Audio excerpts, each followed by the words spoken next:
Welcome to Keep Sweet, the Positive World podcast. I am your host, Joshua Gonzalez. And also we have with us today... Matt Tolbert. Tolbert. That is my husband, Matt Tolbert. He is joining us today for another episode of the Positive World podcast. Hi, Matt. How are you? I'm doing great. You know, people are going to start thinking that I'm the host. No, they're not. How dare you? I say at the very beginning, I am your host, Joshua Gonzalez. So they know that you are not the host. Pretty clear. And I'm not on the album art. So You're not the album art? Podcast, the cover art? Cover art, I guess is what you call it. I don't know. But you are, I guess, in the running for being a co-host, maybe. I mean, you've been here for a while, so hi. Regular featured guest. Exactly. And how are you doing? How is life? What is positive going on in your world? Ooh, positive. Well, I just spent a good amount of money yesterday on some clothes for vacation. Gotta have some. Yes. You can just wear the same clothes in your vacation shots. So I'm pretty excited about what I have coming my way. That is so true and so awesome. And yes, I also bought some swimwear that I'm excited to wear for the vacation. Where are we going? Tell the folks. We're going to Woodstock, New York, to an Airbnb. Yeah, we have a nice little Airbnb converted barn cabin thing that is very nice. And I just can't wait to be in a little bit of nature because we haven't been in nature for a long, long time. Now, before we get started, be sure to rate and review this episode. If you like it, the podcast, share it with your friends. That is what really gets the podcast out there and really helps the podcast grow the community of positivity. So thank you so much to everyone who has already done those things. Keep on doing them. It's amazing. I want to share this review that we got last week. And I love it because it is from Great Britain, actually.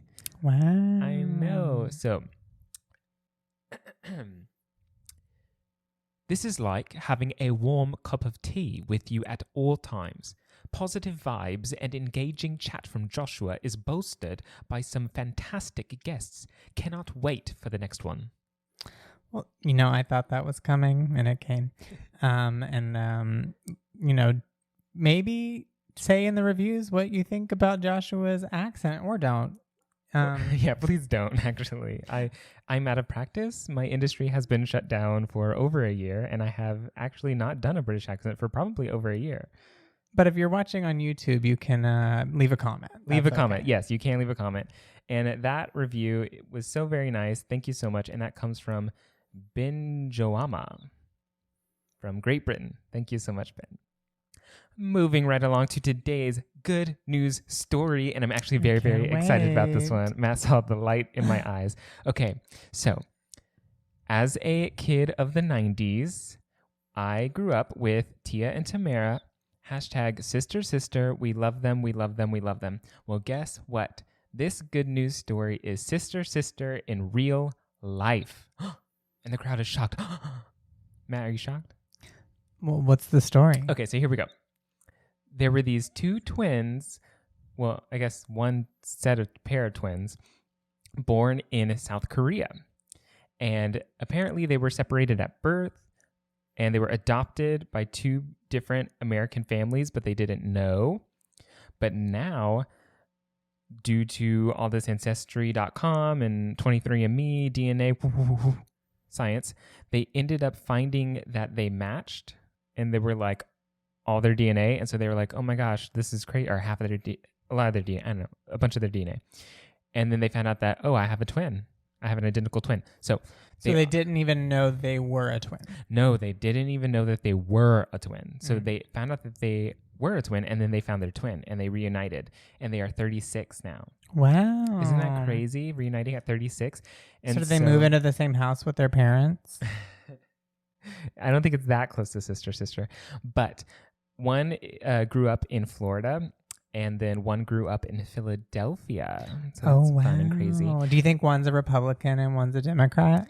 I don't think so. They're both of a demographic that I would guess. My initial guess. I don't want to stereotype. I don't want to stereotype. They could be. It doesn't say. But why would it say that? Maybe that's an interesting factoid. I mean, maybe. I guess it would be, but no, it does not say that. We do not know their political affiliations. But they started, before they were able to meet, they started like texting and video calling each other, and they realized they had all of these similar things in common, of course. Like they had the same hairstyle. When they went to prom, they had very similar dresses and like even had the same hairstyle for prom. And so that's just so crazy because you hear all these stories of like, you know, twins having that weird connection. And even though they didn't know that they had a twin, they kind of had that connection. Interesting. How would you feel if you discovered that you had a twin, Matt? I mean, I've sort of been like hoping for that my whole life. Why? Wouldn't that be fun? You could like do Parent Trap. You could switch. You can, I don't know. The possibilities are really endless. Sure. I mean, I guess that it sounds like you can do all those things and that sounds fun like when you're a kid, but now I don't think I would necessarily want a twin. I mean, if I had one, I'd be like, cool, that's cool, but I'm not like hoping or wishing for it. I'm not wishing or like thinking that it's real. It just sounds fun. It's like, you know, like what would your superpower be? Being invisible. Like mine would be like be a twin. Oh. Some people wouldn't categorize that as a superpower, but I love that you did. That's awesome for you. Thanks. Yay. So shout outs go to these two twins, Emily Bushnell and Molly Sinnert are their names, and they are awesome. There are some photos online of them reunited, and it feels so good. That is today's good news story. And now for some things happening in our world and what we can maybe do about them. I have a few topics here to present to Matt. So first, I want to talk about budgeting because budgeting has gotten real in our household. We are on the budget train. We are nickel and diamond every single little cent to make a zero-based budget. All the money in gets allocated. You know, we're spending things we need. We're paying our bills. We're saving for retirement. We're putting money aside for things that we want. And it's been going great. It's like for the first time in our lives, we are on this really good schedule of budgeting and paying attention to the budget and following the budget. And so it's just really nice because it takes all of the worry of money, well, not all of the worry, but most of the worry of money out of your life. You just feel so free by it because you just do what the budget says and you'll be fine. You're great. You don't have to worry about it. Matt, how are you feeling about budgeting? I mean, I've been doing a budget like this for my adult life, but what's really changed for me in the last year is our income has gone up significantly, which makes a big difference because when you actually have some wiggle room, some surplus, some bandwidth to reach some financial goals, it can become really exciting and you can see a lot of progress. When you are not making a lot of money and it's hard to make ends meet, that's all you're trying to do and you can't really see a light at the end of the tunnel. So for me, it was really just like getting our income up, which has been pretty exciting. You know, we were talking yesterday about how people say money doesn't buy happiness, but it kind of does. I don't know that it really does. Like, you know, if we were like had $2 million, like would we be any happier? Probably not. But I do think there's a threshold where once you reach that, then money's not a worry anymore. That's when it buys happiness. You know, whatever that is, you know, cost of living in your area or whatever. But I think it does buy a degree of happiness. No, I think so too. And it's more just that security of like, you know, we did live a lot of our time in New York City as we were like trying to get our careers off the ground and trying to get our footing financially, coming out of college with all of this debt, being in very inconsistent jobs and careers. Like money was always, it wasn't anything we could count on, and like our income wasn't anything we could count on. So I do agree that it is that finally being able to get our income up and like secure-ish up enough to where we can like cover everything and not have to worry. That's been a huge part of it. Yeah. And on top of that, you know, the pandemic has given us the opportunity to, like, you are in a career where it costs money to participate in that career in terms of acting classes and headshots and reels and, you know, all of that costs money. And I was pursuing that for quite a while as well. So it's really been interesting in the last year where I wasn't really pursuing that, and then you weren't able to pursue that because of the pandemic. So our money wasn't going out the window in pursuit of a career. Right. So that's been a big difference too. For sure, for sure. And speaking of that career, that brings me to my next topic to talk about, because I said in the very first episode, I do want this podcast to be focused on the positive things in the world, and like how we can make the world a better place. But that, of course, does not mean toxic positivity, and how we just are going to pretend that everything is fine, and we are just going to cover up things that are not fine and go on being smiling and happy and all that jazz. So this topic comes from the theater industry, the Broadway industry. Who? The who? I can't with you right now with that, because it has not existed for over a year. Who? Remember the Tonys? Didn't they nominate people? I've been waiting on my next Tonys. Okay, so like shows that I worked on were nominated in 2020. They announced the nominations about a year ago, it feels like. And then they said that the Tonys would happen in the fall. And then they were like late fall, winter. And then they were like winter, spring. Who knows when they're going to happen? I don't know what they're waiting on. Why can't they just be virtual? I need to win my last Tonys for now. Yes, this is for the last batch of shows that Matt worked on. I think they're waiting on the return of Broadway, obviously, so they can plan this huge big, like, Broadway's back and we're doing the Tonys. Remember Broadway. Ah!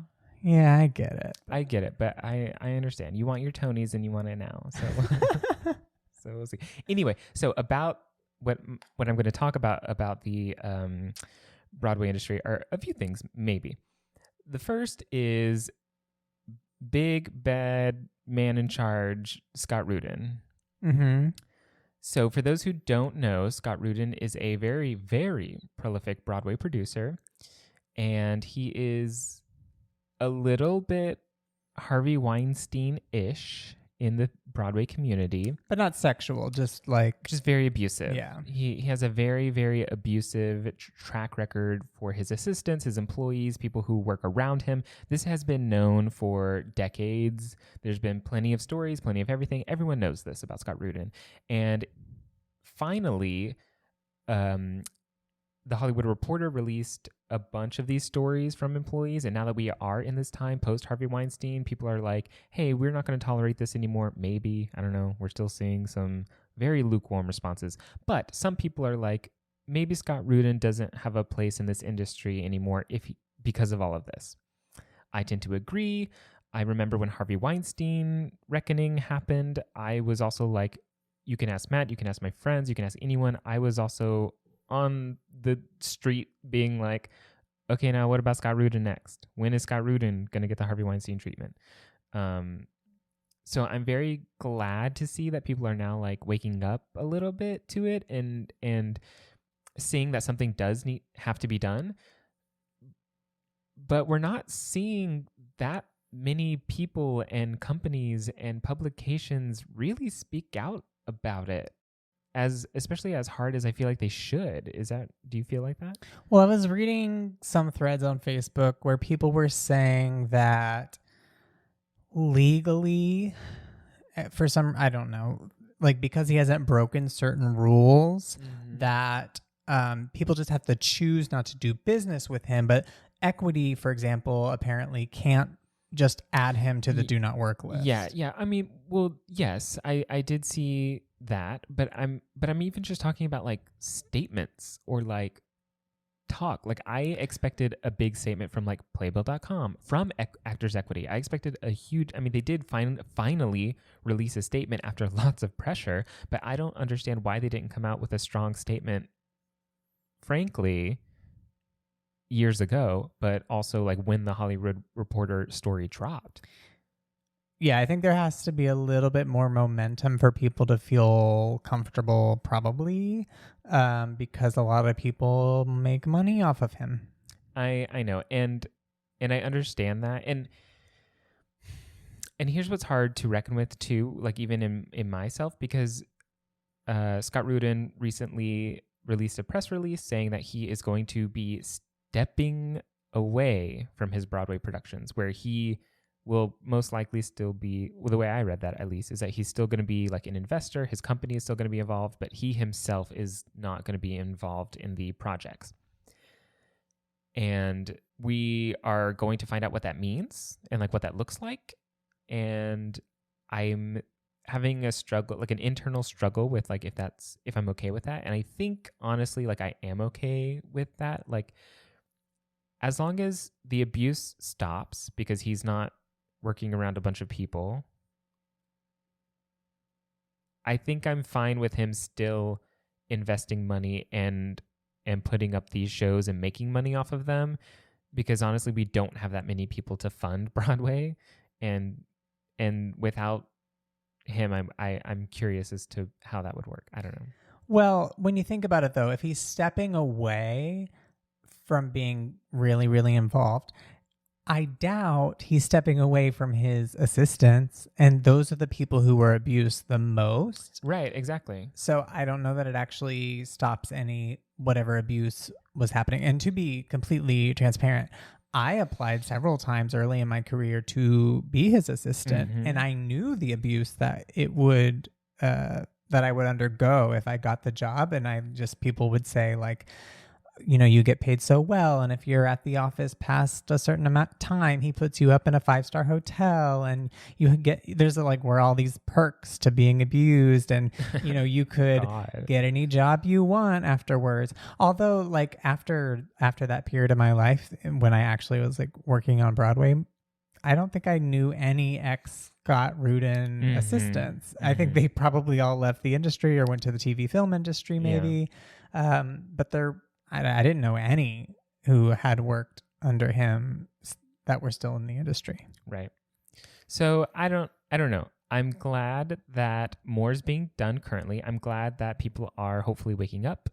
I'm glad that he is at least, quote, quote, stepping away from these Broadway shows. There is clearly a lot more that needs to be done. We will see. He did say he's like reflecting on his behavior, but we all know 90% of that time that kind of statement is bullshit. So I don't know. We will see what will happen. Stay tuned. Yeah. And he's certainly not the only one in the industry that needs to be for sure called out. But I mean, part of that behavior is why I left the industry. You have to choose happiness for yourself, and for me, that was stepping away. Maybe that's what Karen Olivo is doing as well. All right. So that is enough of the Scott Rudin situation. We will see. He's also been tapped to bring live performance back to New York City, like one of the committee people. I don't know how that's going to work out, but stay tuned. We will talk about that. Keep our eyes peeled and the tabs open for all of that jazz. But moving on to some awesome new exciting things. Matt's getting his second shot on Wednesday. Oh, yes, I am, which is the day before you'll be listening to this. Oh, yeah. So if you're listening to this, Matt is probably having chills and a headache and body aches. Wow, that sounds terrible, but I'll be part of the Pfizer crew. Pfizer gang. Pfizer gang. Is the official. Gang? Yeah, hashtag Pfizer gang. What did the article? Pfizer Elite. The Pfizer, yes, because if you didn't know, people, Pfizer is for the hot people. Oh. I mean, that's what the article said. Pfizer, if you didn't get Pfizer, you're not hot. Okay. I don't know. I don't care. But I got my second shot about a week ago, so I'm almost fully vaccinated. And I will tell you, these side effects, warning, the side effects can kick in like 12 to 18 hours after you got the shot. And that actually seems to be the norm.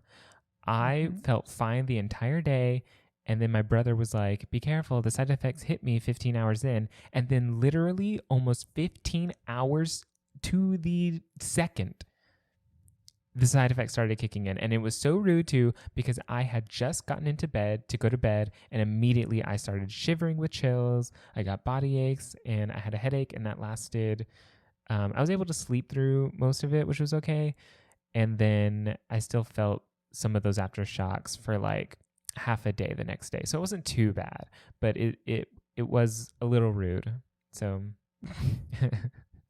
Looking forward to it. Yay. And if you're out there, please go get vaccinated, especially in New York City. I saw a lot of the mass vaccination sites had a lot of appointments open the past week, especially Javits Center. So if you're in Manhattan, hit up Javits, go get vaccinated, live out your side effects, your fever dreams, and then we can live out our real dreams this summer, hanging out with everyone, talking with everyone, eating with everyone, shopping with everyone, all those activities that we miss. Matt, what are some activities that you are excited about going to once you're fully vaccinated? I mean, I am just going to walk everywhere. Like, I'm just going to, no destination maybe, just go. Well, I'm going to be destined to go to the donut shops and the coffee shops. All the dessert places I've been missing. Yay. You know, because we haven't even been ordering food to be delivered here other than groceries, like no prepared food. So it'll be nice to go to restaurants and all those things. Mm-hmm. I just want to see my friends. I mean, and like, do I have friends anymore? I feel like I'm going to have to start from scratch. You most likely do, but I feel like you wanted it that way. Because like we have some friends who were like, if you're not going to see us in person, we're not going to be friends. And then other friends. Also keep in mind that was like summer of last year, by the way, like that was the end. Peak pandemic, and we were just like, "Are you kidding me?" Bye. Anyway, so I have to rekindle some friendships, see how people are doing, because I think everyone got tired of the Zoom happy hours and everything pretty early on. So for me, it's about starting over there. Yeah, you said that last episode as well. Oh, really? Yeah. Well, it's top of mind. It's top of mind. Yeah, and like I'm just excited to see friends. Currently right now I'm in rehearsal for a virtual project, which is very exciting, but it's just not the same. I want to be in the room with my friends rehearsing. I want to be creating with people together, rehearsing in the same place, and I can't wait. We're so close, and I can't wait. Yeah. I also want to like see family, kind of. I'm kind of torn because I don't know. Like at this point, it feels like it's worth it just to wait till Christmas, because like spending money on going to see family in July. Yeah, all of our family is in Texas, so we would, we fly from New York to Texas, and then doing it again in December. Maybe they can come to us. Yeah, if they really want to. They really never come to us. Well, mine does. Your family does, yeah. So that is true. My family has. Well, one time they were here for like a day, but my family. If you're listening to this, y'all coming up here. I'm not going down there. Y'all can come see us this summer or anytime, and then we'll come during the holidays. Yeah. So those are our holiday plans. We're going to have a cruise too as well, maybe. That's my dream. And then the acting industry is starting back up again. Auditions are happening. I had a self-tape that I did for a really awesome thing. So like things are happening. We are so close to being out of this, and hopefully these variants don't bring us down. I cannot wait. Things are happening. It's going to be great. Thank you guys so much for listening to this episode. Be sure to rate and review if you liked it. If you want to watch on YouTube, if you don't know, this is also on YouTube, every single episode. If you want to watch us, feel free to subscribe there as well. Leave a comment, like, all that stuff. It really, really does help out. But most of all, share. The best thing you can do is share. We have an Instagram account. Email us, whatever you want. Oh, yeah. What's the Instagram account, Joshua? Oh, the Instagram account is @KeepSweetPod. So you can like keep up with everything. And also, I forgot email address, keepsweetpodcast@gmail.com. Have fun. Send in your own positive stories, like positive things that are happening in your life. If you had like a big graduation, if you had a big, cool thing that you did, art piece that you made, you went somewhere cool, let me know. I would love to share it on the podcast to like, give some love back to this positive community that we are building. And that is today's episode, I guess, you guys. And as always, keep sweet.